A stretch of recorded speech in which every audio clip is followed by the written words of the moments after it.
We're at the Naples Cars on 5th. Just kind of fell in love with it. Like the short rib and the brisket here is absolutely amazing. You've elevated things a lot. It's not like driving a modern car, you know? You were partnered with Habitat for Humanity. Yes. A lot of good all throughout Collier County. It's kind of a resort mentality. That's what I tell people, you know? Hi, I'm Jonathan Greenspan. I'm your host of Unlocking Naples. And on this episode, we're going to interview Coach Dave Wannstedt and find out why he chose Naples as the place he wants to be. And we're also going to visit the biggest event in Naples of the year, and that's Cars on 5th. And we're going to find out what it does for the community besides just having pretty cars out on the street. All that and more on this episode of Unlocking Naples.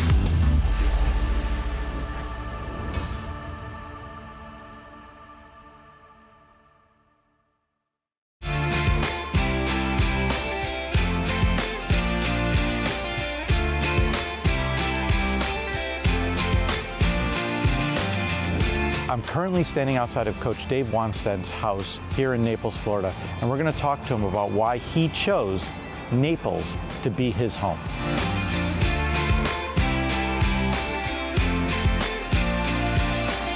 Coach, thank you for joining us. And the purpose of our show, Unlocking Naples, is to talk about why Naples and the lifestyle of Naples is part of people's American dreams. And for your purposes, why did you decide that Naples was a place that you wanted to be? You know what's funny, Jonathan? Going back to when I was coaching at the University of Miami, the Hurricanes, in the late 80s, my recruiting area was the west coast of Florida. So I would come over old Alligator Alley and I would drive up 41 and literally just wave at the coaches at Naples High and get up to Sarasota, Bradenton, and Tampa as fast as I could, where all the players were, you know, because that, you know, this was just getting developed. And then when I took the Bears job, it was funny, and we didn't have any money, but everybody was talking in Chicago about coming to Naples. Oh no, Chicago people come to Naples. So I came down here once and my wife and I started looking around, so we bought a little condo up there in Pelican Marsh and had that for about 10 years. So it's funny because Miami, a lot of people would think Miami, if you won coach there in college, Yep. Won national championship, Yep. and then were head coach Dolphins. at the Dolphins. Yep. So what would you say the biggest differences between the two markets would be? I think there's just, you know, once I got to Chicago, there's just more Midwestern people here that I was a little bit more comfortable with. And this was always, I used to ride a Harley Davidson back then. And I would ride my Harley Davidson across Alligator Alley because we had the place over here, and if I had a weekend free when I was coaching the Dolphins, I would jump on my Harley, ride it from Miami across. And it just seemed when I came over here, everything was turned down a few gears as far as a little bit slower, a little bit less stress, and just kind of fell in love with it. And then met some friends down here, and you know, one thing led to another, and then we decided to become full-time residents, and that's where we're at. So I think the mentality down here is what I enjoy. It's like I say, a little bit slower paced than Miami. And I coached between the Hurricanes and 6 years at the Dolphins. I coached 10 years and lived 10 years in Miami. So I've got great friends on both sides. In fact, last weekend we were over at the Keys at Isla Morada, Jimmy Johnson's place. I talked to Jimmy about every 2 weeks, I guess, something like that. And so we drove over there and spent the day and stuff with him. And so I'm back and forth all the time. What would you say, you know, your favorite things to do down here are? I just enjoy it down here, and we'll stay here obviously 6 months. We're here till July. So when everybody starts heading out of town in April, May, that's when we go out a lot. But I bike. I mean, I'll ride my bike, you know, 15 miles, 3 days a week. And I use the club a little bit where I belong up at Tiburon. And then I play golf 2 days a week. I mean, I play golf because I enjoy it. You know, I'm really not that good, but bogey golfer. Have a cigar, you know, and have a good time. That's my golf game. It's tight down here, though. It's like a different, I like how you described it. And you know, set a little lower key, set a little. I describe it this way too. I say, you know, if you go to the Capitol Grill over in West Palm, Miami, you're gonna see people with sports coats on, you know, dress pants. Here, you can go to the Capitol Grill here, and you have a nice Tommy Bahama shirt on and some nice deck shoes and nice pair of shorts, and you're gonna go in and you are not gonna be out of place. I mean, to me, that's just lowers the temperature, you know? And it's for people that are working and busting their tails or did, and they wanna get to Naples and they wanna like enjoy the great restaurants and everything else that goes with it. But then it's, you know, you don't, it's not the stress of, I gotta put a coat and tie on and go do this, you know? Just, people are just, it's kind of a resort mentality. That's what I tell people, you know? Well, we really appreciate your time. You know, you've been to so many places, you've done so many things, you've been part of so many markets, that you choose to make this your home is unbelievable.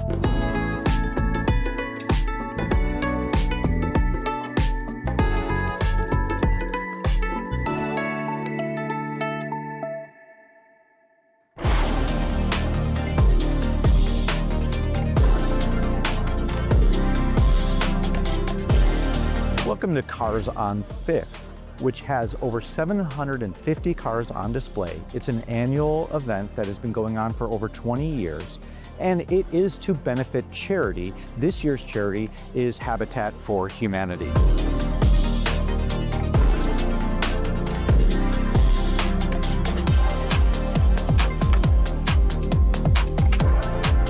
The event, Cars on Fifth, is thrown by the Ferrari Club in Naples. And everywhere you look here, you're gonna find one-of-a-kind Ferraris, regular Ferraris, and you're gonna find classic Ferraris. And it is just a sight to see. One of the great things about Cars on Fifth is the classic cars that are around, and you'll see classic Jaguars, etc. But one of my favorites is the classic vet section. And it's really cool. And we're here with one of the owners that's displaying his, Mark. We have a 1963 Corvette Stingray. It was a frame-off restoration, all original, 327 4-barrel. This is actually a hardtop and a soft-top convertible. Oh, wow. So the soft-top's inside, you put that up, and a hardtop, you keep it in the garage. It takes 2 guys to put it on. So it's got a light hardtop that goes on as a convertible, but awesome. I just keep it as convertible when it's a sunny day you drive it, you know. Well, thank you for taking a little time with us. Well, thank you. Appreciate it. Thanks.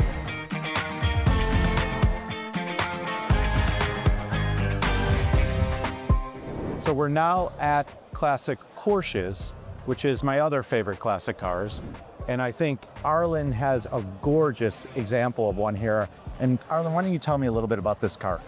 Well, it's a 1963 356 C. I bought it about 2 years ago. After my wife had passed away, her red Porsche went to my son in California, which I agreed with, and so I bought this one, and I call it Barbara's Memory. She was a fantastic lady. We had 58 great years. Oh, that's sweet. It's really an amazing event with amazing cars and things to see. Next, though, however, we're going to go into why this event happens and what good it does for the community. Tell us a little bit about how Cars on Fifth started. Well, it started 22 years ago, a little 22 plus, I guess, now, with 20 cars at the Bayfront, just some owners, mostly Ferrari Club members that just organized a lunch at the Bayfront, 20 cars, raised about $200 and thought we did something pretty special. So that was 22 years ago. This year we had about 750 cars, 150 vendors, multiple events. It's turned into something a little more than we thought in the beginning. So. And there is a big car culture in Naples. Yeah, Naples is unique in that, first of all, it's organized around clubs. So the history from the 20 cars, the next step was we went to 3rd Street, and it was called Ferraris on 3rd because it was primarily Ferraris. We had a lot more. Then some of the other clubs started to join us, and eventually we moved to 5th Avenue and became Cars on 5th. In the 4th year actually, after the 3rd, we moved to 5th Avenue, and changed the name. Cars on 5th, which now generates a lot of money to the city, to the county. Obviously, we do it for charity. I don't think I would do this at all if it wasn't for charity. That's the first thing top of mind. I think that's what the car owners see as well. However, when you consider what happens on Fifth Avenue, it's the biggest day for many of the restaurants. I always check with them every year. Most of them had the biggest year ever, or biggest day ever of the year. I think there's about a dozen restaurants. The only day they're open for lunch is during Cars on Fifth. The hotels do quite well, I know, because I have to stay in one. And obviously the charity aspect is really, really important, I think, to everyone that participates in it. So. And I find it interesting that, at least I've encountered being a vendor there and being out there, is that you get a lot of people from Palm Beach, a lot of people from areas where they already have car cultures, but they really love the Naples. Yeah, I think, Fifth Avenue obviously adds to that. I think our selection of cars, it's really rare to see that many high quality cars of different marques. There's some, Ferrari events, Cavallino over in Palm Beach, that's the best Ferrari event in the world. There's some events like Pebble Beach, but DuPont Registry, we have a new relationship with them, a partnership with them, but prior to that, they called this the best one-day car show in the United States, and that's their terms or their words. So, we're flattered about that. We try every year to try to improve the quality of the cars and the selection. This year, I think we did a really good job at that. It's just a great place to be, and the weather doesn't hurt. So you could be in Minnesota in February, or you could come down to Cars on Fifth if you want. So.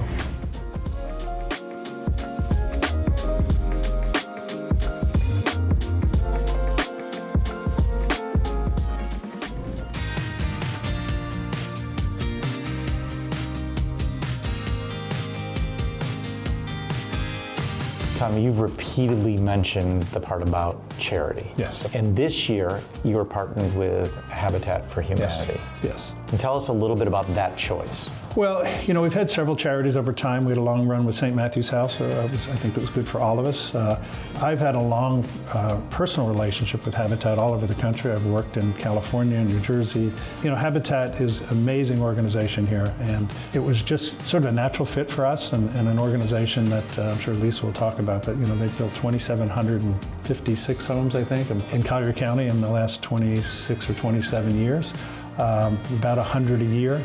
And affordable housing is probably the #1 issue in Collier County, and they serve the needs, and they are the standard bearer for Habitat in the United States. So.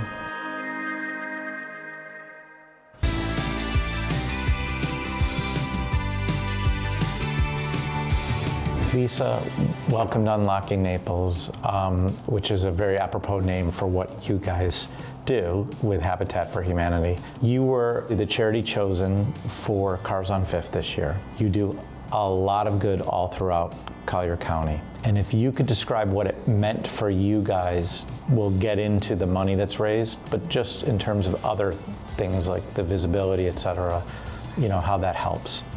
Well, of course, we've watched Cars on Fifth for years and years and years. And of course, we know that everybody in Collier County is going to hear about Cars on Fifth. And to be able to pair that with Habitat for Humanity was remarkable, a true opportunity in every way. So I think the important thing too for me is realizing since COVID, since there has been such a boom inside of Naples, Right. Both in stature, in housing prices, which leads to an affordability gap. What is driving you guys, what your issues are that you're dealing with? Jonathan, I wish that this problem was only 6 years old. Yeah. But this goes back far longer than that. I've had the great privilege of being a part of this organization for 25 years. Oh, wow. And over that arc of time, the reality is that we have always been at a crisis level when it comes to the access to affordable housing, but particularly affordable home ownership. And for decades, we have been in a significant deficit greater than 10,000 units and growing at a pace of about 1,000 a year based on the influx of population coming in, to your point about COVID and the relocation. And so we're just continuing to exacerbate a bad situation with a lack of supply, a huge need, and the resulting destabilization of our workforce as people are leaving the county to try to find something that is affordable, that is healthier, that is safer. But what it is not is closer to work. This issue is really important for the health and vitality of Collier County and for those that make this economy work. In terms of building houses, providing houses, what are your goals over the next year, 5 years, that type of thing? So we've been building at a pace of between 90 and 100 a year for about 20 years, 25 years. So that we have increased our impact. And that happened when we went from being an infill builder to becoming subdivision builders. And we're able to increase our efficiencies, build faster and better by building a community. So we've now moved away from a single family home to two-story townhomes and now condominiums. So truly unique in the world of Habitat for Humanity. Obviously, we need the support of volunteers whom we depend upon to keep costs low by doing all of the jobs that can be done by non-skilled labor. And of course, we depend upon the generosity and resources of amazing people in this community. That stability that comes through home ownership is what is, in my humble opinion, the greatest generational impact. Fantastic. Thank you. Thank you so much. Thank you for having me. Thank you for the invitation. It's been a pleasure.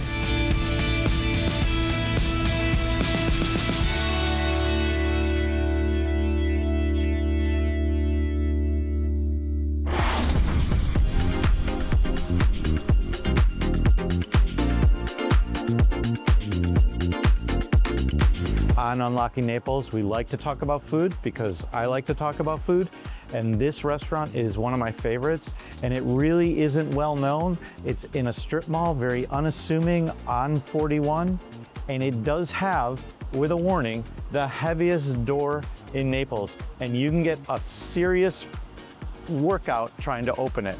Come on in and let's check it out.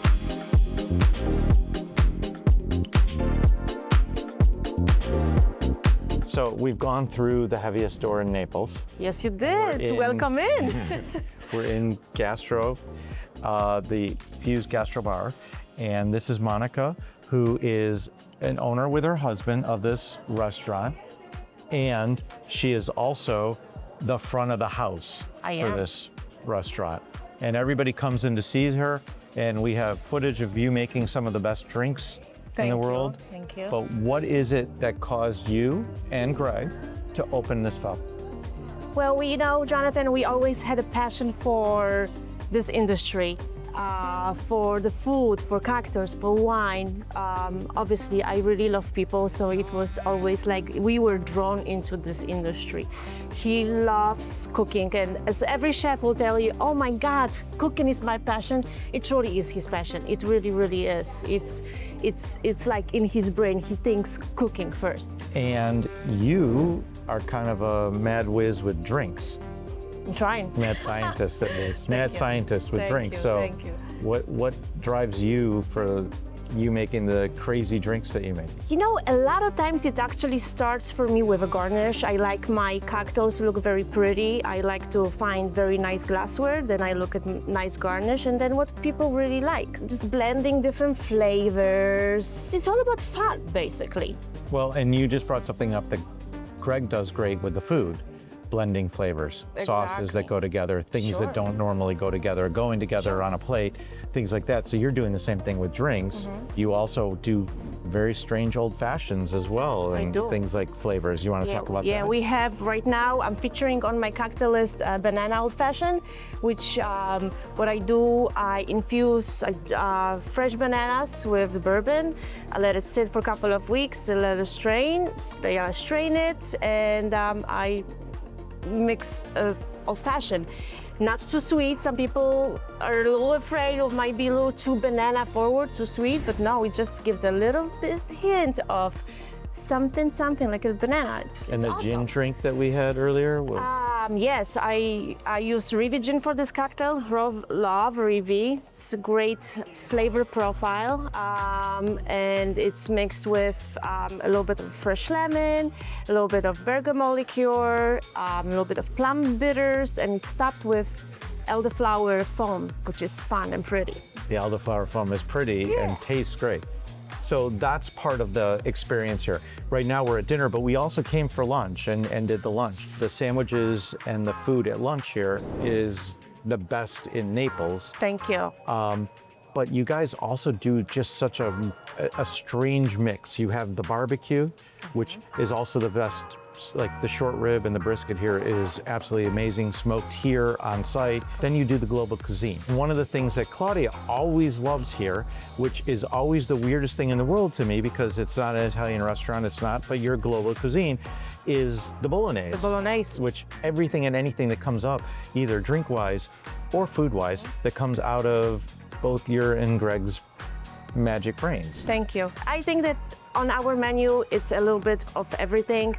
There's something for everybody. Seafood, pasta, steaks, Healthy, meat. not healthy. Healthy, not healthy.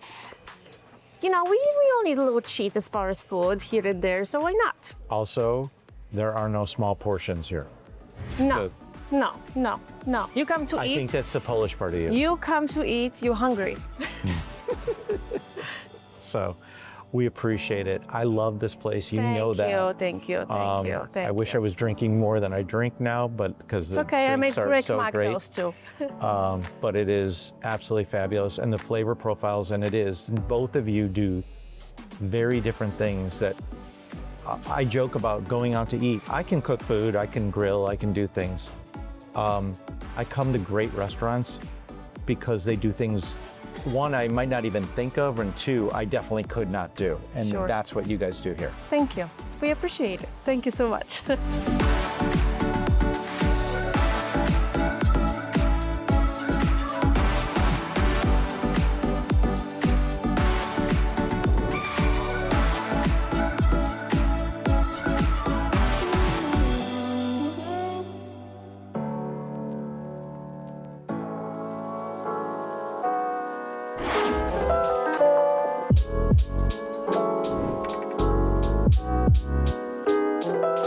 On this segment, we're going to talk about Harbor House, which is another boutique development being built on the bay across the street from the beach. This one is built by Borelli Construction, which is a third-generation builder in Naples, and it is only 14 units that live like a single-family home. So it's very unique and very interesting.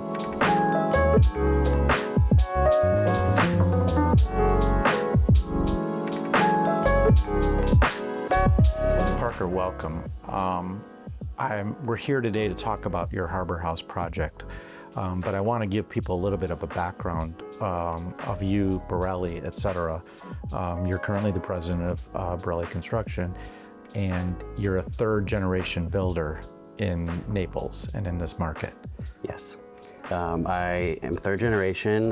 My grandfather started the business, and my father after him, who's still in the business with us, and then I've taken over the company since. We mostly build single-family homes in Naples for the most of our history, but recently we've kind of moved into new exciting projects, one of them being this project that we're talking about here, Harbor House. And one of the things I like to say is I've seen Borelli homes before, and since you've taken kind of the helm, you've elevated things a lot, and including to the fact that one of the favorite houses I've seen in Naples was something that you guys built in Pine Ridge. And I think this is kind of a continuation. We really like to do everything with our projects. So we include everything, we design everything, we do all of the extra things that make them really custom, but still something different. So we try to keep each project different from each other. We try to do out-of-the-box designs. We have different design firms that we work with that like to push the envelope on things and try to create really unique projects that are different in the market. And I think with this one, you've really created something unique and different, and I'd like you to explain why. Sure. So one of the main driving factors behind this project that I really wanted to do was these individual private pools, private garages, to make them feel like a single-family home, but in a condo environment. So still more of a lock and leave environment, but you have your own pool, you can have your own boat slip, your own private garage where you can lock the door, keep your cars inside, everything that goes along with living in a condo, but a bit more of a private experience, but you can still have the experience of being in a condo building. What's the square footages of what you're designing? They range interior from 2,100 to around 2,900 square feet, but with our garden retreats and garages and our private lanais, they go up to 5,000-6,000 square feet total area, which is unique. And you're generally right on the border almost of Coquina Sands and the moorings. Correct. We're technically in Coquina Sands. We're just south of the moorings. We're close to Laudermilk Park and all of the beaches and everything in the area. What has been the reception for this project? So far, it's been really well received. Something different, obviously, that is not out in the marketplace at this point, but we've had a lot of really good feedback. We have several sales and reservations, and it's been busy. And when do you think you'll be delivering the first units? We're saying about 18 months from this summer, so about mid-2028. And I see like Lignon Bastogne behind us, and so they're high-end finishes, and it is also just really a unique situation for only really boutique-y. And then we talked about boutique developments coming up different than Rosewood, different than Correct. Four Seasons, Ritz-Carlton residences. Our whole team is local, so we're trying to use all the local people, products. So like the wood flooring, like No Bastogne, they're a local company. That's amazing, and it's really a nice project. How would you sum up the main advantages and the main reason that you decided to do this project?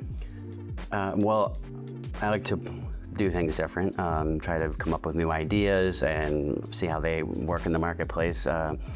The main advantages obviously are that this is like a single family home, which is our roots and how we do custom homes, but in a larger scale that allows for a buyer that maybe isn't either not ready for a house or is leaving a house and wants something that's a little more able to be locked and leave and not have as much maintenance. Everything's taken care of for you. Your pools are taken care of, your yard's taken care of, less to worry about. That was our main goal, is something that really attracted to a broader audience of people that, yes, they wanted to go into a condo environment, but they still want to have private outdoor space. They want to have private garages. They want to, be able to have their kids come and go on the boat, and still have friends and family and other units in the building and be able to interact with people. That sounds great. Thank you so much for the time. Yeah. Well, thank you.